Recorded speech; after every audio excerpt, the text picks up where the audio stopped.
নমস্কার, দেখছেন কলকাতা টিভির সঙ্গে রয়েছে আমি তসমিনা। শুরু করছি আরো বারো। জেপি নাড্ডার পর কে হবেন বিজেপির উত্তরসূরি? সম্ভবত এই সপ্তাহেই চূড়ান্ত হবে নাম চূড়ান্ত করতে বৈঠক করেন বিজেপির শীর্ষ নেতৃত্ব। বৈঠকে ছিলেন জেপি নাড্ডা, ধর্মেন্দ্র প্রধান, মনোহরলাল খট্টর, ভূপেন্দ্র যাদব, মনসুখ মান্ডব্য ও কিরেন রিজিজু। শীতকালীন অধিবেশনের কৌশল নিয়েও আলোচনার জল্পনা। কে হবেন বিজেপির সর্বভারতীয় সভাপতি? সম্ভবত নাম চূড়ান্ত করতে বিজেপির শীর্ষ বৈঠক। শীতকালীন অধিবেশনের কৌশল নিয়েও আলোচনা হয়েছে বৈঠকে, এমনটাই খবর। আমাদের সঙ্গে ফোন লাইনে রয়েছেন বিশেষ প্রতিনিধি অঞ্জন রায়। অঞ্জনদা, বৈঠকে মূলত কোন কোন বিষয় নিয়ে আলোচনা হয়েছে, কি জানা যাচ্ছে? আমাদের কাছে যে খবর আছে, দুটো বিষয় নিয়ে মূলত আলোচনা হচ্ছে।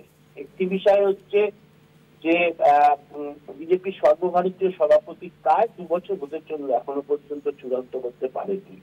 তার একটা প্রাথমিক আলোচনা হয়।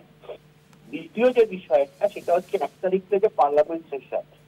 সেই পার্লামেন্ট সেশনের কি কি বিষয় আসবে, কোনো বিল আসবে কিনা, বিরোধীদের ভূমিকার ক্ষেত্রে সরকারের ভূমিকা কি হবে, কোন কোন প্রশ্ন উঠতে পারে, বিশেষ করে দেশ জুড়ে এফআইআর এর যে পরিস্থিতি সৃষ্টি হয়েছে, এই সমস্ত বিষয়, বিহার নির্বাচনকে কেন্দ্র করে তার ফলাফলকে নিয়েও যে ঘটনা ঘটেছে, সামগ্রিকভাবে দেশের রাজনৈতিক পরিস্থিতি নিয়ে কি আলোচনা হতে পারে তারই একটা রূপরেখা এই দিনের বৈঠকে শাসক দলের পক্ষ থেকে ঠিক করা হয়েছে। অর্থাৎ একদিকে যেমনি সর্বভারতীয় সভাপতির প্রেক্ষাপটে দাঁড়িয়ে, আরেকদিকে পার্লামেন্ট সেশন, এই দুটোকে কেন্দ্র করেই কালকে আলোচনা হয়েছে বলে আমরা জানতে পেরেছি।